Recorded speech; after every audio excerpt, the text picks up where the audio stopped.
Hello and good morning friends, welcome to the CEC Edited live lecture. Dear friends, as you know that we are carrying a series on neorealism in Indian cinema. So far we have conducted 3 lectures under this very series, that is neorealism in Indian cinema. This is the 4th and the last lecture on neorealism in Indian cinema. We have discussed a lot on this very topic, this very series, and today also we are going to carry this lecture in an elaborative form, and for this we have again with us in our studios Dr.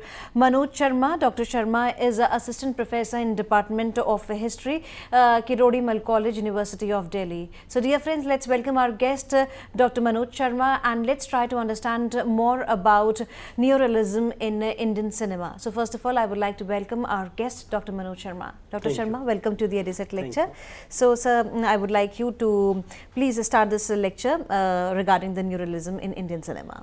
A very good morning to all the viewers. As we have discussed in last 3 lectures about the neorealism, that how neorealism in Italian cinema started in 1940s and 1950s, and how in Indian cinema also many of the films which are concerned with neorealist practices, they were being made in 1940s and 50s. We have discussed some of them like Dharti Ke Lal, Neecha Nagar, Udayar Pathe, which were made in 1940s, and thereafter neorealist classic called Do Bigha Zameen, which was made by Bimal Roy. It was made in 1953. And Satyajit Ray has also been associated with neorealist cinema. Satyajit Ray, when he saw the film called Bicycle Thieves made by D. Sika, he himself acknowledged the debt which he had when he watched the film, and later he took to filmmaking, though he was in advertising. So the film called Panchali, which was made in 1955 by Satyajit Ray, became one of the path-breaking films in Indian cinema, and also internationally, because Satyajit Ray was known for his Apur Trilogy. Later on he made 2 more films apart from Panchali, Aparajito and Apur Sansar, and all the 3 films they are taken to be as Apur Trilogy, which was made by Satyajit Ray. This film called Panchali was made with a budget of around 2 lakhs by Satyajit Ray. Most of the cast was non-professional in nature. Most of the even the kind of constraints they had in terms of budget, they did not have sufficient money to pay the actors and at the same time to purchase the raw stock, and the shooting had to be stopped for all these financial constraints.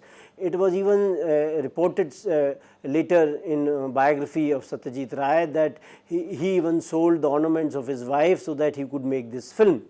And this film became quite popular in the context that it was awarded internationally at different platforms, and the cast was non-professional in nature. And what we see is that many of the scenes, they were shot on outdoor locations, and even the scenes which were shot indoors, they were so authentic in nature that they appeared to be totally neorealist in nature. At the same time, film lacked dances and songs and the romantic situations, and it was uncompromisingly realistic. At the same time, the theme of the film was neorealist, as it was dealing with the lives of the poor who were struggling for their survival. And when you talk about the script of the film, you see that there was some sort of a rambling quality in the film, and this kind of rambling quality was evident in the context that all the villages in India, you will find all this kind of rambling quality, because the people, those who are living there, they are quite poor, and in the film it was also reflected that the poor people, those who did not have all that kind of sustenance in their lives. For example, the main protagonist in Panchali, though he belongs to upper caste, but he has fallen in bad times and he did not have much resources so that he can live very well with his family. So this was an important aspect which was discussed in the film, and at the same time what we see is that the kind of narration in the film was some sort of a rejection of the earlier traditions which were focusing on the commercial aspects, which were focusing on the formula films of dance, drama. So all these kind of sequences, they were being rejected, in the film, and the film maintains some sort of a quasi documentary mode of storytelling. And there is a lot of de-glamorization in the film. The kind of glamour which was associated with cinema was not shown in this film, and this kind of de-glamorization can be seen as some sort of a renunciation of beautiful or a redefinition of beauty. So, what we see is that when this film was released, when this film was made, there were a lot of financial constraints, and when it was being released, it picked up publicity by the word of mouth, and it became quite popular, and at the same time it was awarded internationally at different platforms. So, what we see is that Satyajit Ray was criticized for the kind of poverty which he showed in this film. Satyajit Ray, basically it was suggested that he was showing Indian poverty so that he can become popular in the West. But when you see the entire film, the film has some sort of a lyrical quality, and poverty is not shown in any glamorized form, rather it is shown as some sort of a reality of the Indian villages. And Indian villages, they were quite poor in 1950s, as we know that because of the colonial rule. There was no development in Indian industries, agriculture was in a very poor state, and the education sector also had a lot of problems, that people were not educated. So, all these kind of problems which were associated with Indian reality, they were being shown in a film called Pather Panchali, and Satyajit Ray was criticized by his critics that he was trying to show the Indian poverty to gain some kind of popularity.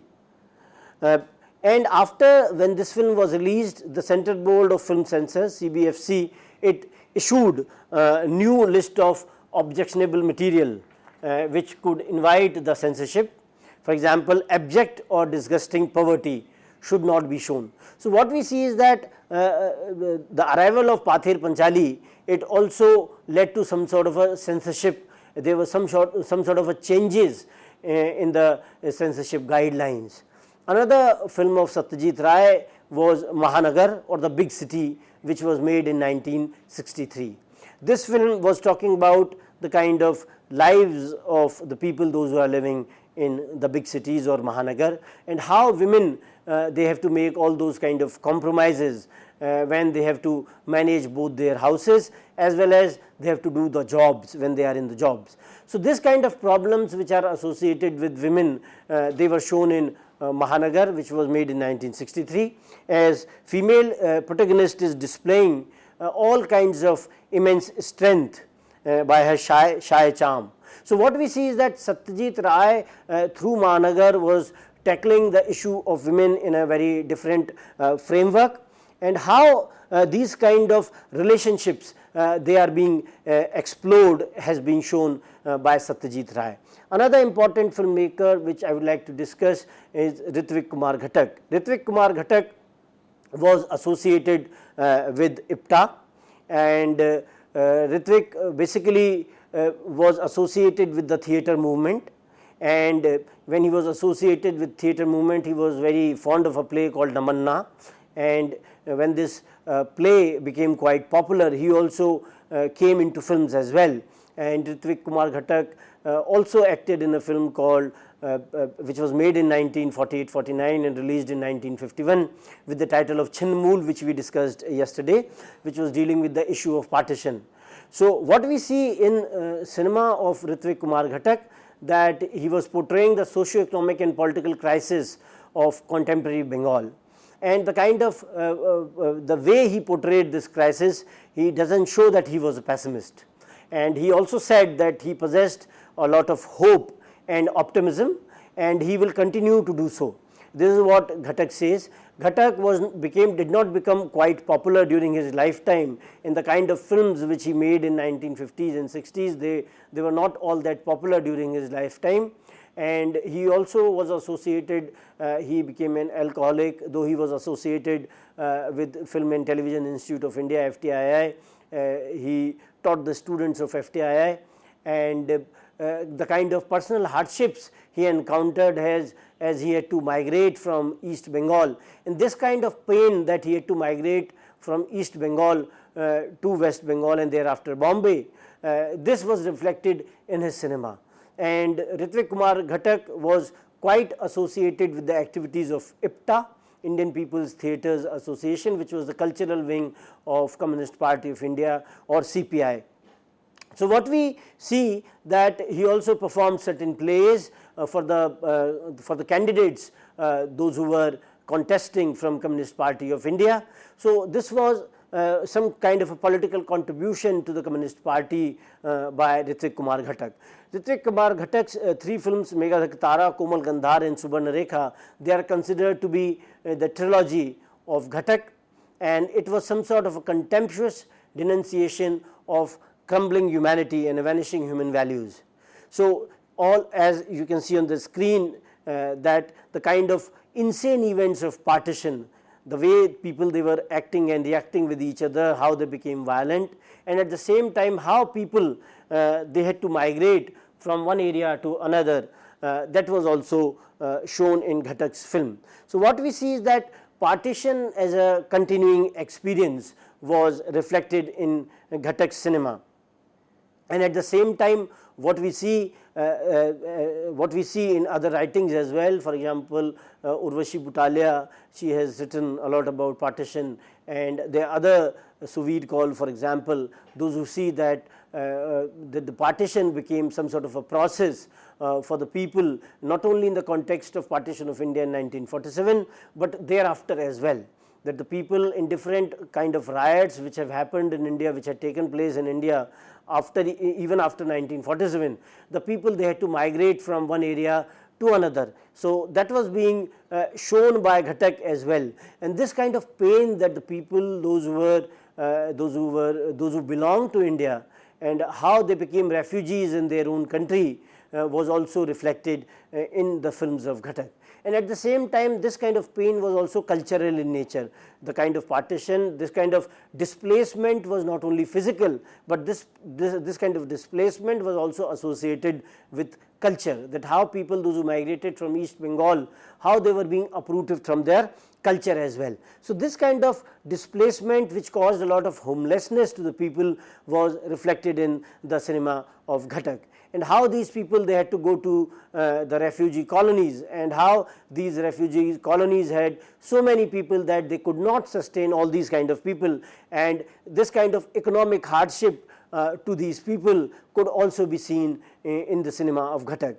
So this kind of presence of partition in a way which is continuing in a way in the lives of people, and how the dark shadows of violence, trauma, displacement and rootlessness, they became the part of the daily lives of the people, those who had to migrate, could be seen in films of Ghatak.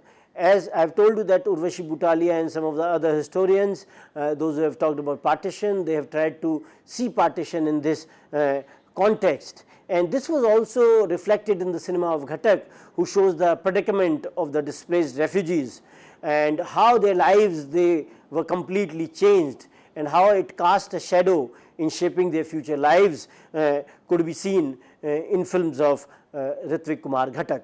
And what we see in the cinema of Ghatak as well, the kind of techniques which Ghatak has used over a period of time, and all these kind of techniques which Ghatak has used, what we see is that there is a lot of innovation the way he has approached his cinema, and at the same time the kind of issues with which Ghatak has dealt, they also talk about all these kind of innovations which Ghatak brought.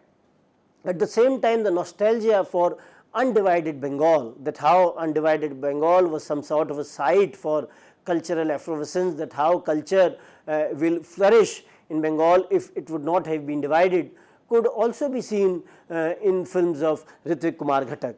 And this kind of anxiety is also reflected in his cinema, that how he is trying to find some kind of root or refuge with his film. And in his trilogy also, he is trying to address this issue. So the cultural trauma of 1947 became quite important for Ghatak. From his perspective, this kind of divide was not physical in nature, rather this kind of divide was quite cultural, and this kind of trauma or cultural trauma of 1947 was very important or very central to the films which Ghatak made. And he also argues in his cinema that how the partition, it struck at the roots of Bengali culture, how the Bengali culture was dealt some kind of a blow with this kind of partition which came, and how the culture was quite affected because of this.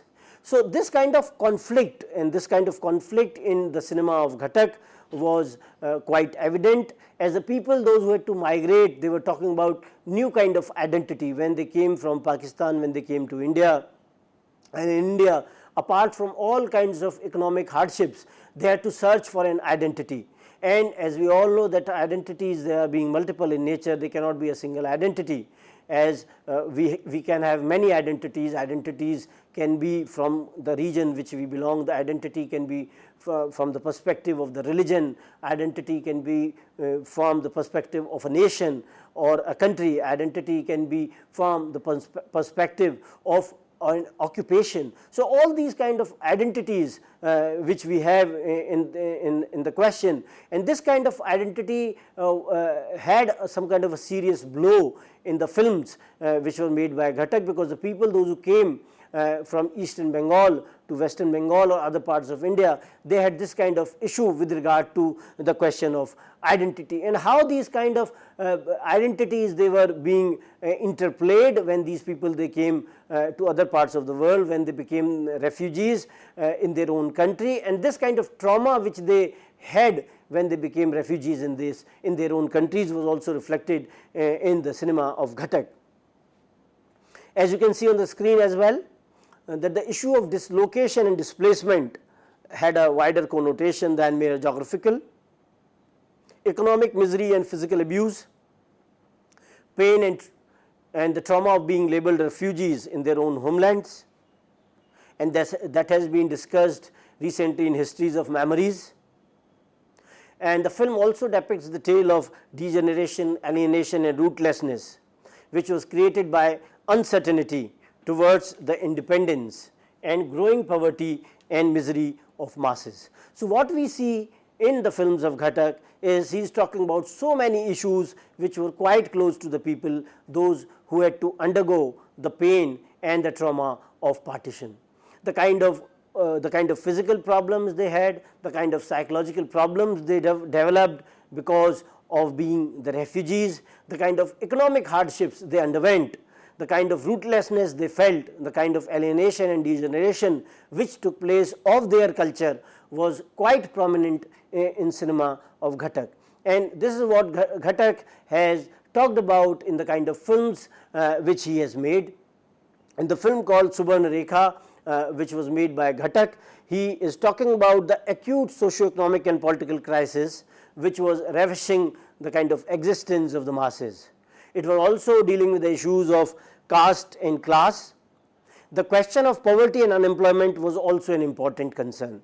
So, what we see in films of Ghatak, he is talking about the various issues which were central to India at that time. India was also undergoing a lot of flux at that point of time. What we see is that after partition, when so many people they migrated from Pakistan to India, so many people they migrated from India to Pakistan, the kind of problems these people had at that point of time, that was reflected in the cinema of Ghatak.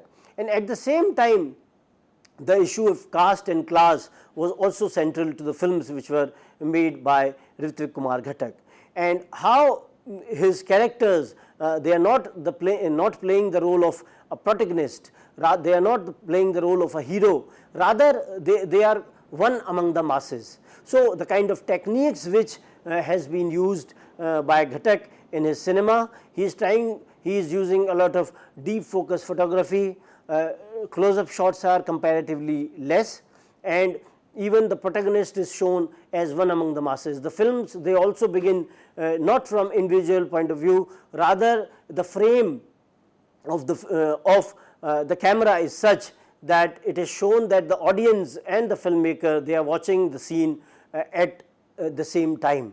So, the kind of subjectivity to which the audience will be subjected, that was being avoided, and the audience will be left to decide for themselves that what kind of meaning they want to make of those kind of scenes. And the kind of techniques which were being used by Ghatak, one was sound. He was brilliantly using sound as a conscious tool in the design of film, and it was not only heightening the effect, but also commented and analyzed the immediate dialogical and narrative context.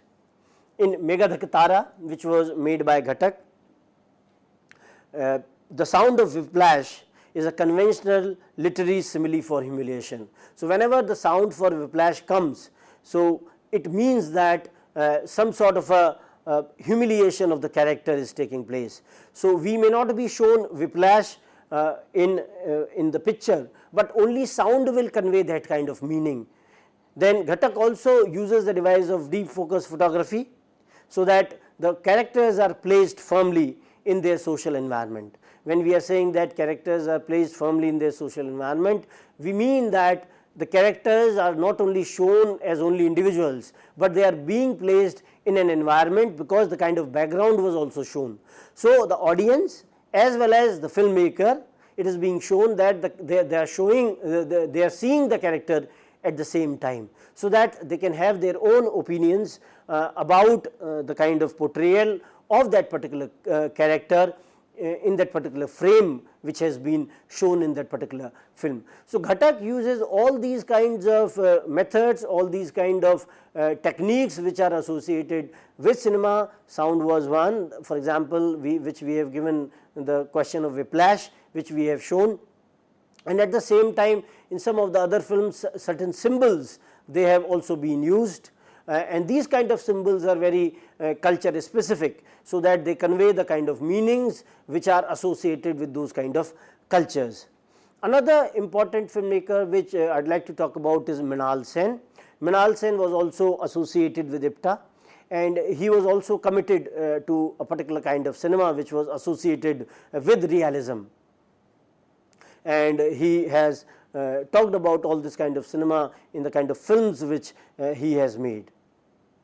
As you can see on the screen also, that his concern with poverty and oppression is not mere depiction of tragedy, but it is also an expression of protest. When he is showing all these kind of images which are associated with poverty and oppression, then he is also protesting in some way. And when he is protesting, then he also wants to provoke the audience. When the audience will be provoked, then only they will turn to action. This is what the idea of Mrinal Sen was.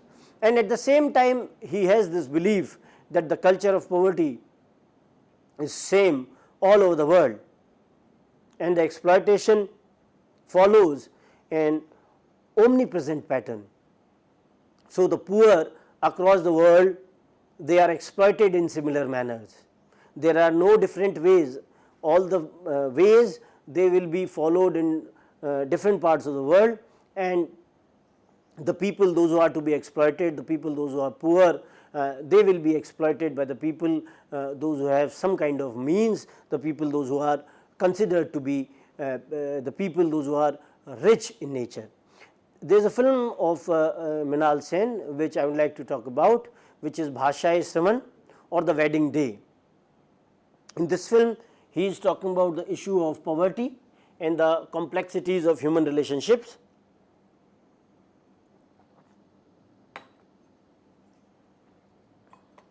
Film is depicting issue of death, famine, impoverishment, destruction, and a total decay of human values.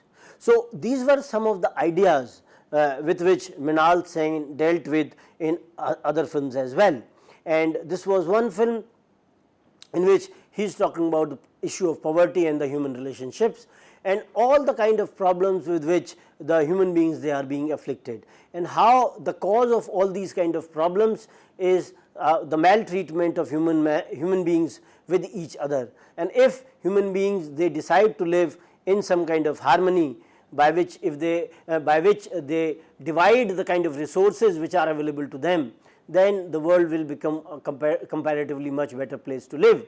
And this is what has been discussed in the cinema of Mrinal Sen.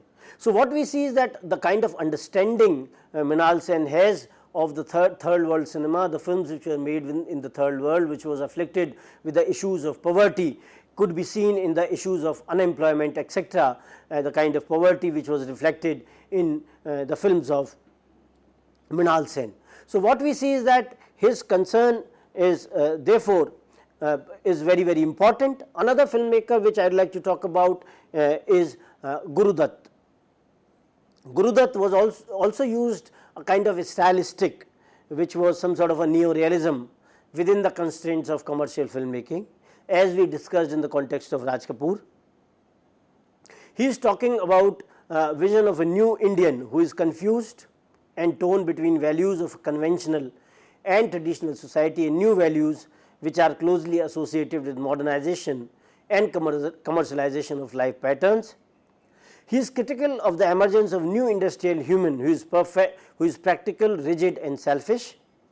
He is also critical of changing social values, focusing more on materialistic aspects of life. So, what we see in the cinema of Guru Dutt is that he is making a cinema which is neorealist in nature, in the context that he is a commercial filmmaker, but within the constraints of commercial filmmaking, his cinema was neorealist in nature.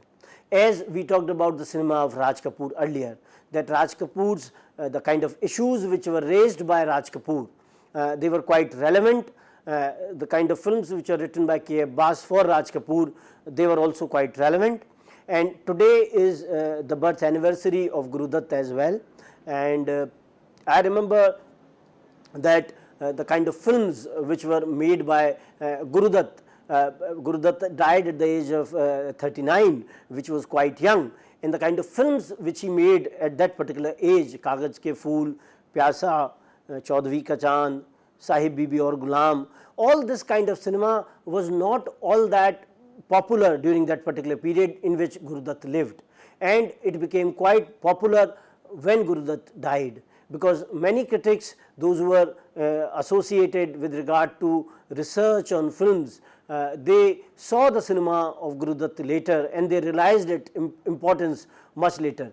And apart from Pyasa and Chaudhary Ka Chand, two other films, they did not become successful commercially as well. And it was not taken very well by Guru Dutt, because in all this kind of cinema which was made by Guru Dutt, they are quite different kind of films, and they are considered to be way ahead of their times, because the kind of ideas which were being discussed in the films, the kind of picturization which was being done, the way the film progressed, they were considered to be way ahead of their times. And Guru Dutt was critical of the new human being who was considered to be quite practical in nature, who was considered to be some sort of a selfish person. And these kind of principles, they were not, they were in a way antithesis to the ideas which Guru Dutt had. So, Guru Dutt was a great filmmaker in that context, and I would like to talk about a film called Pyasa, which was made in 1957. And in this film, Guru Dutt is criticizing the kind of leadership of India, that how the leadership of India was not able to give that kind of direction which it should have given after independence. And the lyrics of Sahil Ludhianvi in the film, Jinhe Naaz hai Hind par wo kahan hai. So, when he is talking about all these kind of lyrics, he is talking about the shattering of hopes of the people, those who were looking forward after partition, and he was also critical of the greed and the commercialized values of the society, that the people, how people they became greedy, how people they became commercialized in their nature. And Pyasa talks about all these aspects, that the kind of degeneration of the society which had taken place, that how the love interest of the protagonist marries another person in the film, because another person was comparatively more settled in life, and the protagonist does not have a job. So, this kind of approach towards materialism in the cinema was reflected in Pyasa. Another film which I would like to talk about is Kagaz Ke Phool, which was a sensitive reaction against the new values of materialism.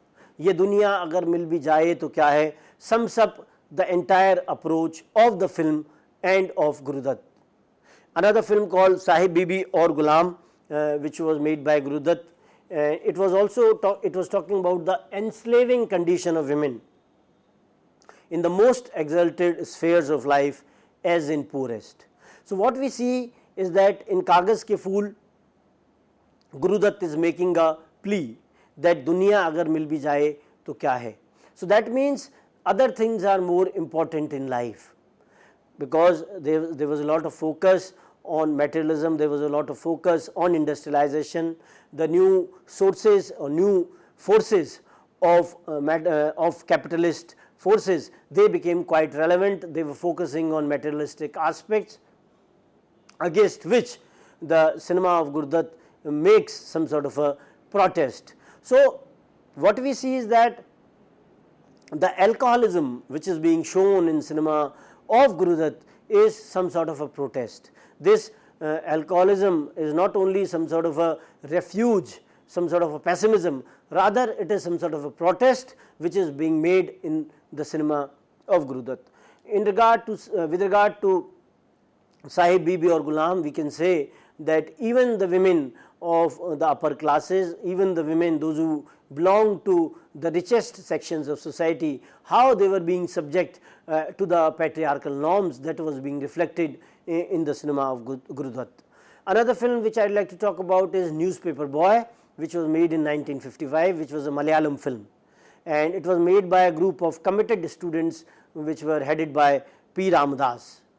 The director and the production unit, they did not have much experience in filmmaking, and at the same time they succeeded in portraying grim poverty of the characters with sensitivity and simplicity. So, what we see is that a film called Newspaper Boy, which was made in Malayalam in 1955, it was also neorealist in nature.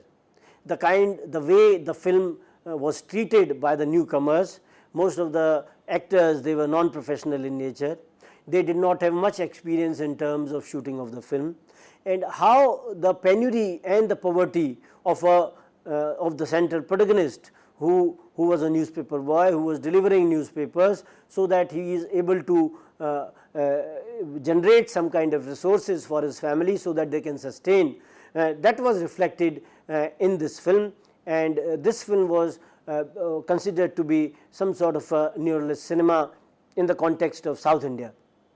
Then another important aspect which I would like to talk about is the portrayal of women in cinema, that how women, they have been portrayed in neorealist cinema.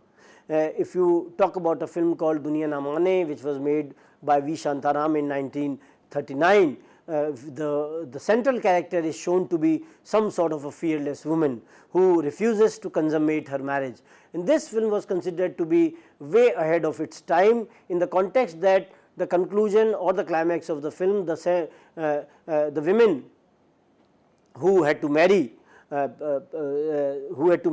an aged widower, he had to sacrifice or he had to commit suicide so that his wife could remarry again. So, when you talk about the portrayal of women in cinema, Indian cinema is reaffirming and reinforcing the traditional role of women in a patriarchal setup.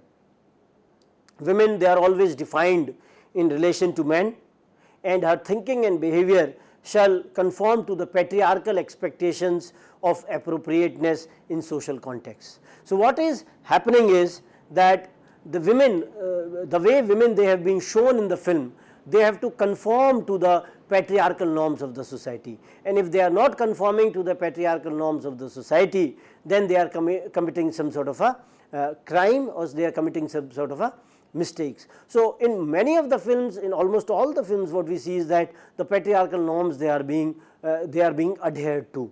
So, neorealist cinema is trying to project women in a different light in the context that women, they are given some sort of an identity of their own. They are being shown in a way which is comparatively much more mature when you compare it with the commercial cinema.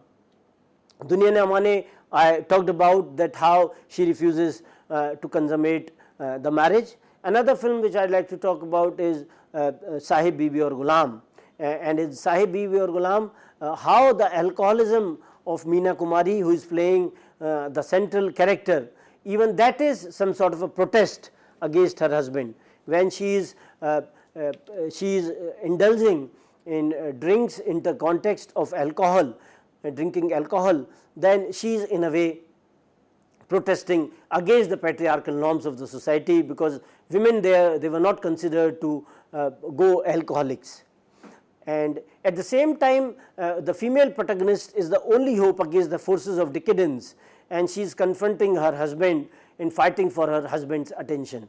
And what we see is that she is demanding that her sexual needs should be fulfilled by her husband, and she indicates that her childlessness in the film is also as a result of the importance of her husband, that whatever kind of facile masculine pride in which his husband might indulge, but her childlessness was a result of the kind of importance which was shown in the film. And in the film, the kind of feudal background which we have seen, the film is set in the feudal background, in which the male characters, they are considered, they are the zamindars, and they have all that kind of pride, and all the kind of paraphernalia of the zamindari was there, how they got indulged with other women, and how the women of their households, they had to be satisfied only with the kind of money or the kind of comfort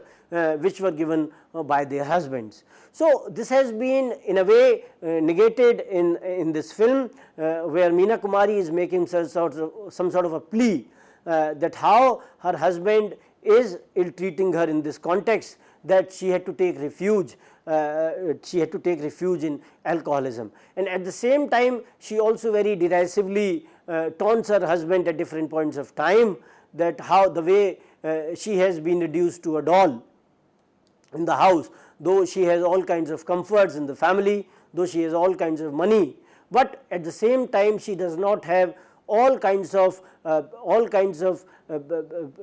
basic physical fulfillment which only her husband could provide. So all these kind of issues, they have been raised in this film. Another film which I would like to talk about with regard to the portrayal of women is Do Bigha Zameen, which was made in 1953. The people, those who have seen the film will realize that there is an accident in the film of the central female character Nirupa Roy, in which she loses her vision. And after some time, what we see is then when she meets with an accident, her husband goes, and the vision of her husband image is hazy initially. She is not able to see her husband, and finally she gets back the focus. So Ravi Vasudevan has talked about it, and he says that it was symbolic transaction which puts back the patriarchal family in place. By this he means that the hazy vision was referring to some kind of non-clarity, and when she gets back the vision, when she is able to see her husband, this is some sort of a symbolic transaction, and the patriarchal family is again placed the way women, the woman who was playing the central character Nirupa Roy, who was able to see her husband. Now the question, the way patriarchal family was to be portrayed became complete when she was able to see her husband. In the context of Pather Panchali, when we will talk about how women, they have been portrayed in the cinema of Satyajit Ray, the father and son in Pather Panchali, they attend to the writing because they are focusing on writing, and the women characters or the female characters, they were talking about feminine issues, about the plaiting of hair, how the hair they have to be plaited. They are also talking about the issue of marriage. So what we see, as you can see on the screen as well,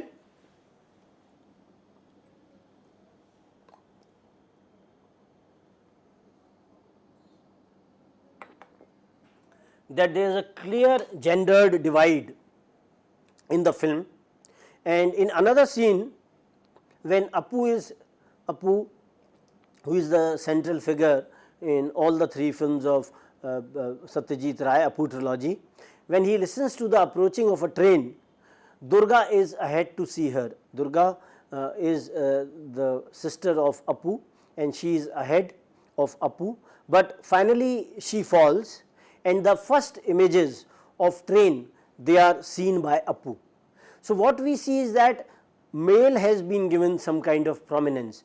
Train was a new thing for them, and train, it was not available to the villagers. They were not travelling in trains. They had not seen all kinds of modernist kind of developments which had taken place in society. So train as a symbol of modernity, which was new to the kids, it was finally ultimately seen by Apu. So this kind of gender divide, this kind of prominence which was given to a male in the film was also reflected in the cinema of Ray. At the same time, what we see is that the kind of women, those who have been portrayed in Apur Trilogy, they are women of Indian tradition, they are quite nurturing in nature, they are supporting the family, they are taking care of the entire family, but at the same time they are being denied any kind of sexuality. And the male members, they had to go out and they had to fight for the survival. So this is the kind of portrayal we find in the films which have been made by Satyajit Ray. They are not the decision makers of the family, they are not taking the decisions which are there, rather the kind of decisions which have been taken by the males in the family, they are following those kind of decisions. So what we see is that the tendency of Satyajit Ray was to cover women in clothes, and they were not being presented as sexual beings, the kind of sexuality which was denied to them, and only at very limited points of time they were being shown as sexual beings, and even there was some kind of indication towards them. At other times even this kind of reference was also not present. In Pather Panchali, what we see is that, and also the early part of Aparajito, Sarbojaya, who is playing the female central character, she is being denied any kind of sexuality which was natural to her age. She is a dutiful wife, a dutiful mother, and at the same time there is no suggestion that any kind of marital life in physical terms existed for Sarbojaya.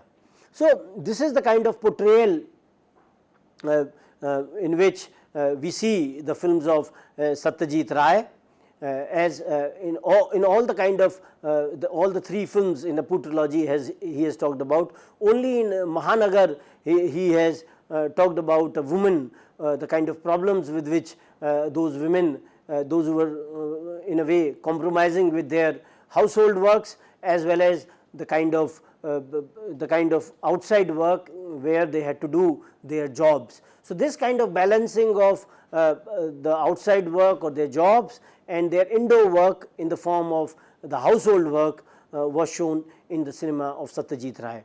In Apur Sansar, what we see, Apur Sansar, which was another component of the Apur Trilogy, that Aparna, who is the central figure, she is portrayed in a mythical avatar or God Shiva's wife, and when she dies, then the central figure played by Apu, he wanders. So he in a way become some sort of a wanderer or a vagabond after the death of his wife.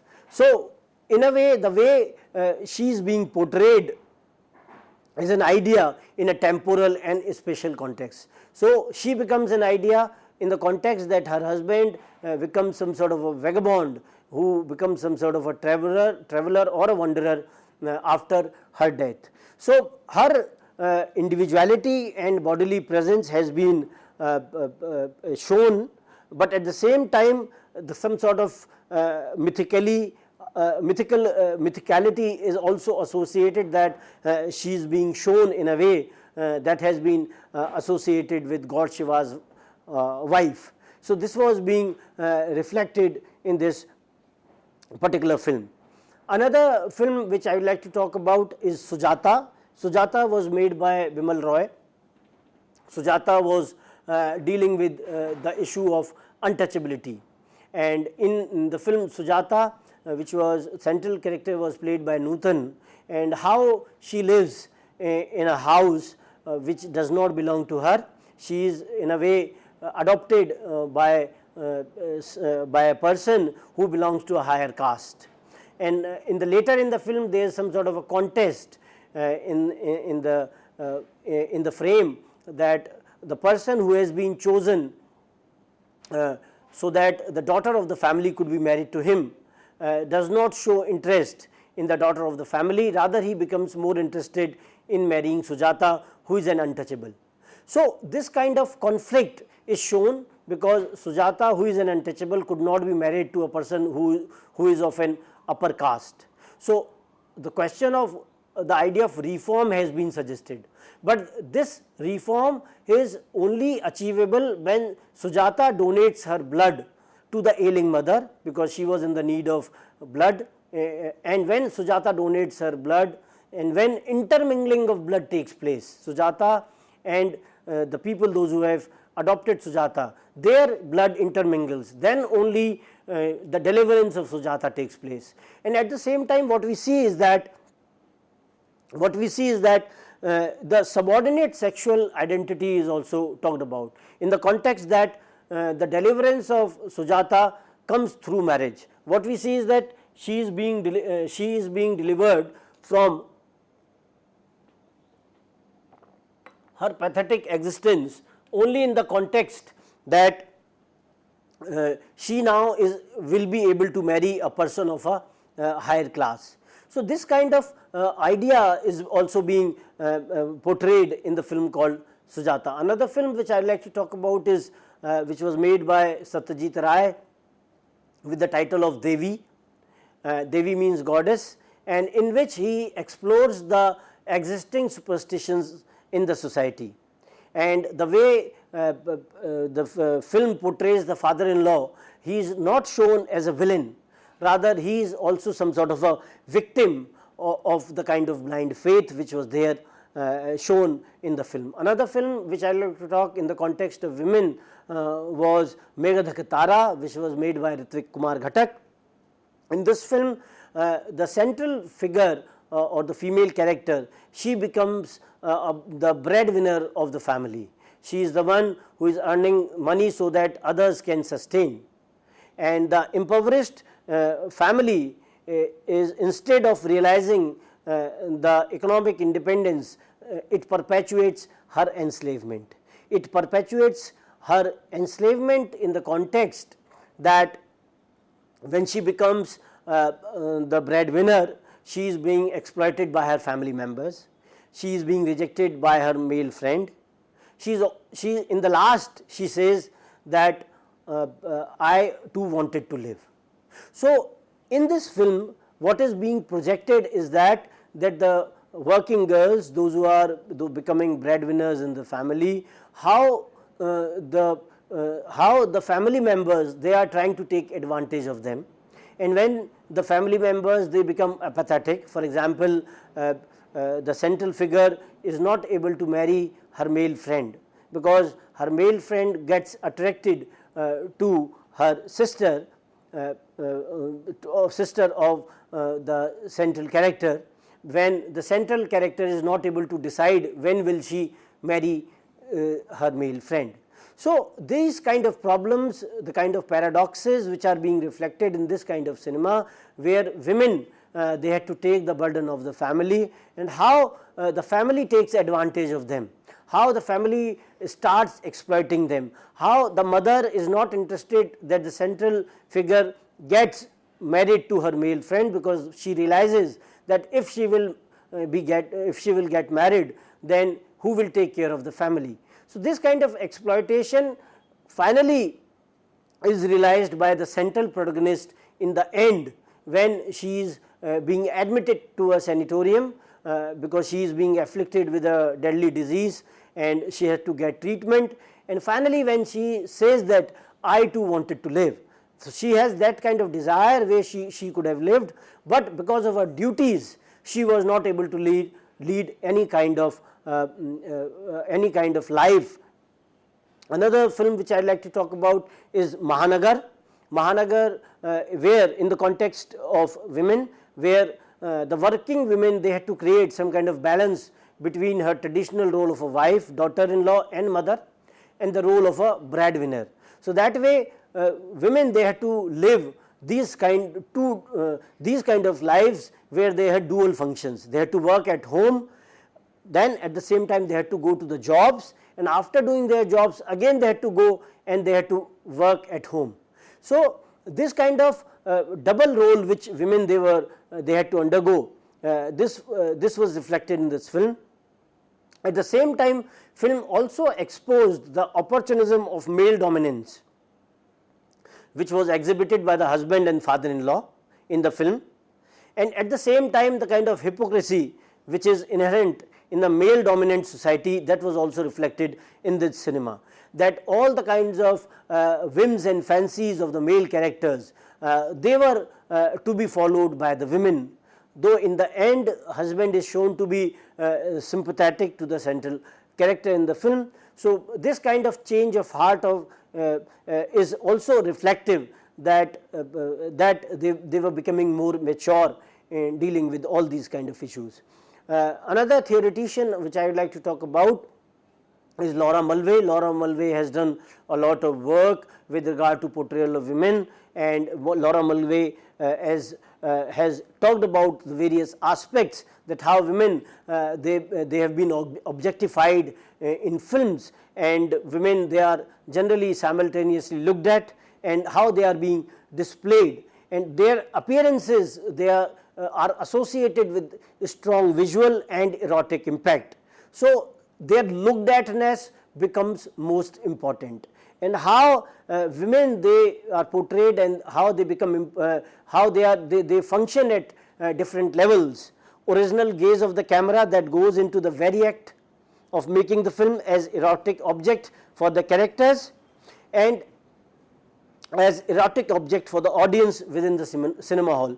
So three gazes are operating at simultaneous levels: original gaze of the camera, then for erotic object for the characters within the story, and then erotic object for the audience. So what we see, that how women, they have been objectified in the cinema, the patriarchal norms of the society, they are trying to objectify the women, and how the male gaze is always generally put at the central place in the films.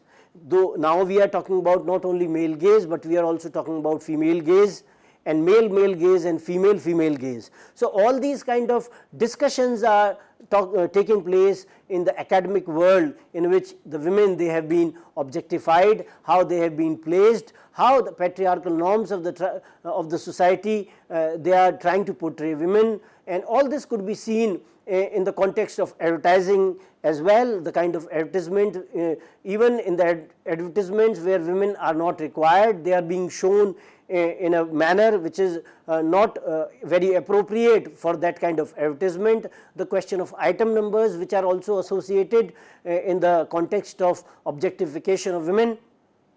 Robert P. Kolker is an important theoretician associated with cinema, and when we talk about neorealism, we can talk about the kind of comment which he made regarding the French cinema of 50s and 60s. And some of the Indian filmmakers, Ritwik, Ghatak, Mrinal Sen, Satyajit Ray, Bimal Roy, Guru Dutt, etc., their approach could be seen within that context, that they did not regard cinema as an inferior variety of entertainment, but rather a kind of expression to be taken seriously. They cherished and evaluated film as a unique narrative form with a voice, a text, and an intensely interconnected spectator.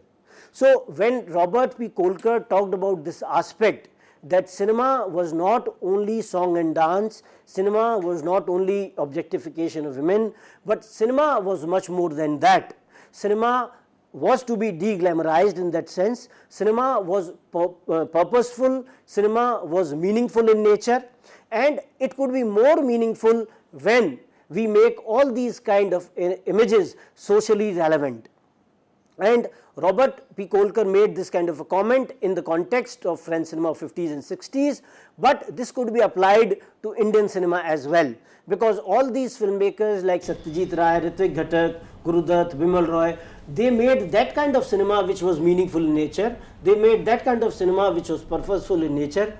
They made all those films which were socially relevant, and they made that kind of contribution to the society.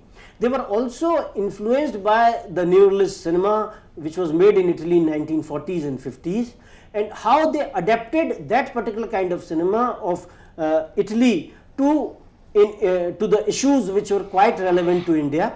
The issues of poverty, unemployment, the partition violence, the position of women, and the socio and economic problems of the society. All these kind of issues, they were being reflected in the cinema which were made by these filmmakers. So I'd like to end my discussion today here. Thank you so much.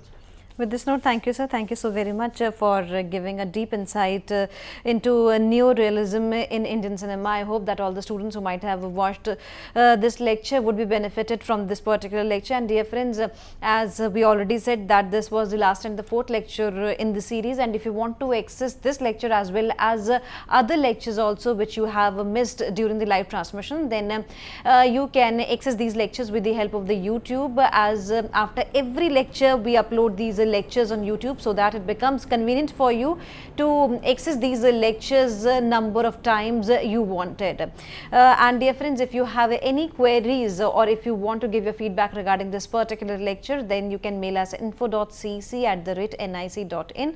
We would be meeting again with Dr. Manoj Sharma and would be discussing on a very new topic very soon. With this note, we take your leave. Thank you, sir. Thank you so very much. Thank you so much.